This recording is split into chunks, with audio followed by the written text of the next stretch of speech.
So how good can this secondary be this year, given that it's pretty much the same guys who have been here the last couple of years?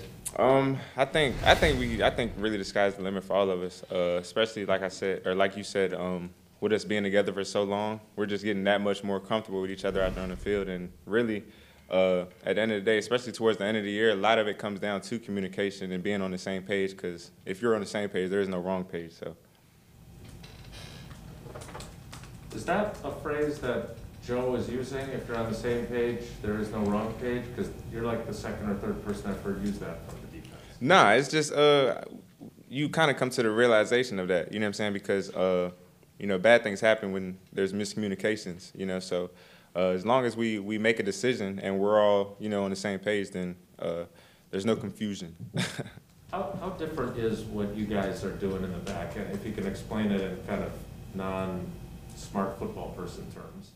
How different is what you guys in the back end are going to be doing in this scheme versus what you did in the previous one? Well, I mean, at the end of the day, football is football. So it's like the differences are more so in names of the calls and situations and kind of like that. So it's, I don't know, we tend to look at it less as a scheme thing and more of just like, us being able to make the calls that we need to make to put ourselves in the best position to, succeed on that play. So.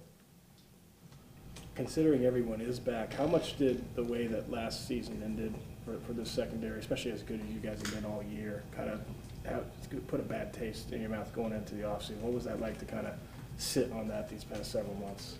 Yeah, I mean, it's another chip on the shoulder. It's more motivation. You can never have too much motivation. So, being that stuff ended how it did, we weren't happy with it. So, we use that as fire every day we go out to practice or we go into the meeting room. So it's at the end of the day, it's you can always find positives out of the negatives. Is that a conversation amongst you guys during the off season when you talk like, hey, we got that chip on the shoulder? Not at all, because our room is full of a bunch of just competitive guys. You know what I'm saying? It's kind of one of those things. It's just understood. It doesn't even need to be spoken about. So we're all on the same page as far as what we want to get done as a group and how we want to play. We hold ourselves to a really high standard. So. We expect to live up to it.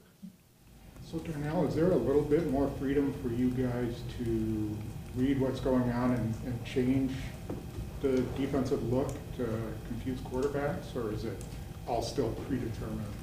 I mean, there's calls, so obviously you have to play the call that's played. But offenses are always going to try to find a way to have beaters to whatever calls that you make.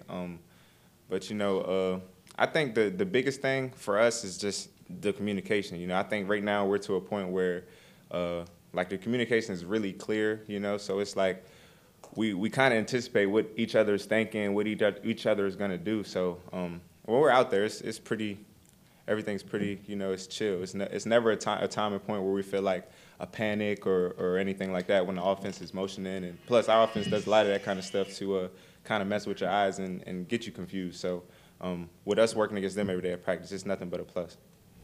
Darnell, what's it been like watching Jair's ascent the last 2 years, and in what ways does that make the rest of the secondary's job easier when you have a cornerback of his caliber out there? I mean, he's been playing really, really well, and he expects that of himself. And like I said, we have a real high standard in our room, so we expect that out of him. And at the same time, it's like he's doing nothing but elevating everybody else because, you see everything that he's doing and how hard he works, and he's getting results for it. So we all just want to do the same because at the end of the day, we all just want to be successful. What's the most impressive thing that you see him do? Let me see. Me personally, I think because the way I look at it, you got some guys that are just naturally born to, just cover, and they're just good at it, no matter what. And he's one of those guys. He's just got a gift. I think the one thing that I was really more so proud of him was he really took pride in playing off coverage. And because everybody knows he can press. He can be as sticky as he wants to be, And but the fact that he can press and play off is pretty game-breaking, so. We've heard Joe talk so much about this star position in his defense. Is that something that excites you if you're asked to be that guy? Well, I mean, I think it's it's a lot of plays to be made, everywhere, Obviously, that's a position that is just because of the name, it gets a lot of, but at the end of the day, it's the nickelback, So I don't really think we're looking too much as, what position we get to play. When our number's called or when we have a play for us, then I think we'll all be ready for it. So, but I mean, it's always fun to move around and do different things. And plus, it's hard for the offense when guys are moving around playing different positions, and you can never really ID where one person is. When you talk about the communication in the back end and how smooth it is for you guys right now, is there somebody who's sort of like the take charge person with that communication, or are you guys just working at where everybody's kind of sharing the responsibility?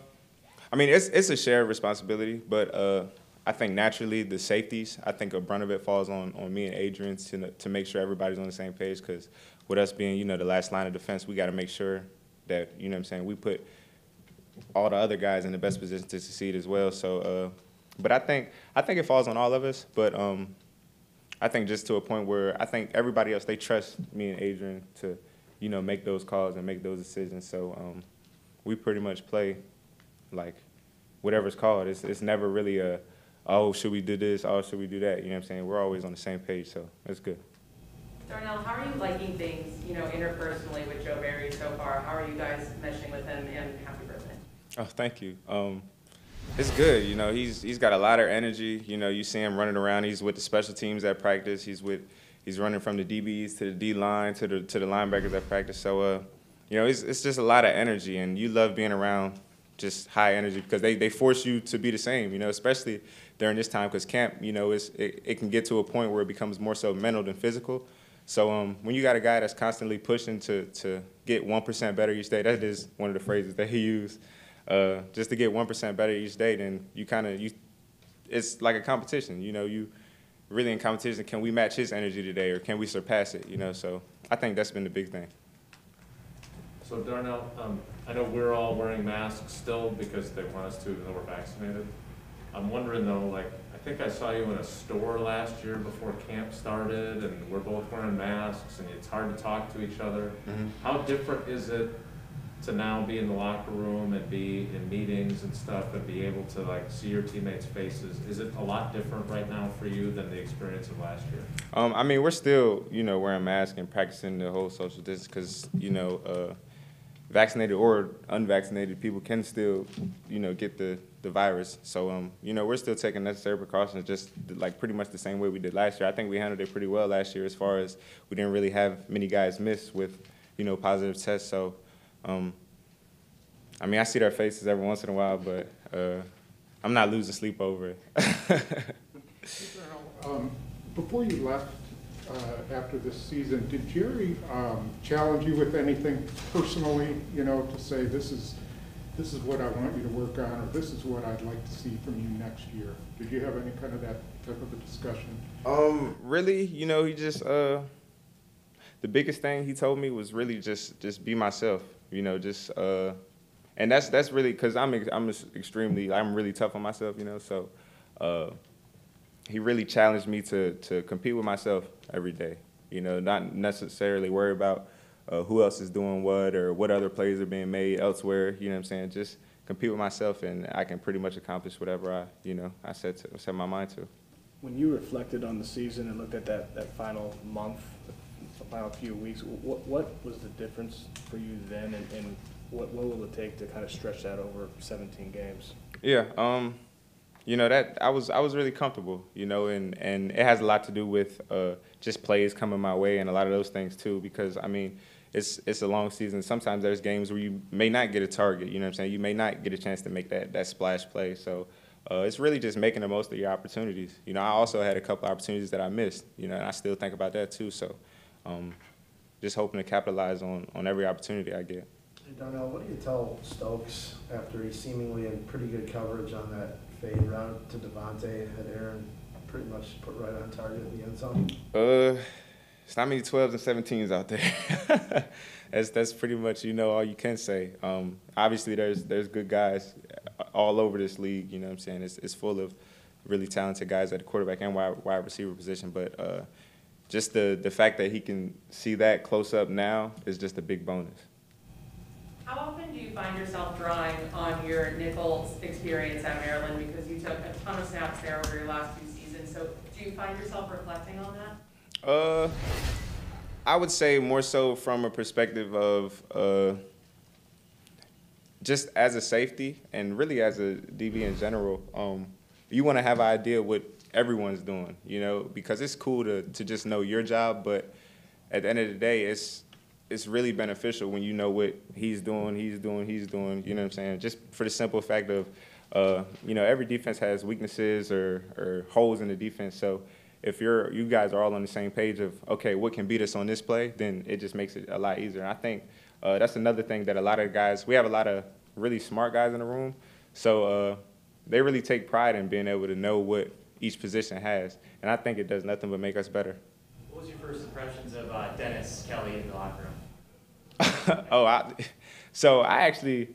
I didn't see him in the locker room. I saw him on the field when he had Dave's jersey on, and I kind of double took a little bit, but I was like, wait. Then I saw Dave not shortly after, so I was a little confused. But then Coach taught us up as a team. He introduced he and Randall to us, so it was after that everything was cool. We just went out to practice. Hey, Darnell, Rob asked you about that throw that Rodgers made against Stokes. I'm just wondering, what were you obviously practiced against him a bunch, but he wasn't here all offseason. What were you kind of expecting, and does he just sort of look like the same guy that you've known for the last 2 years too? He's special talent, you know what I'm saying? He's just one of those guys. He's really special, you know. He can make throws that not many other people would even attempt to make, you know what I'm saying? So I think that's not something that you lose, you know what I'm saying? It's just either you really have it or you don't. And obviously, he has it, so.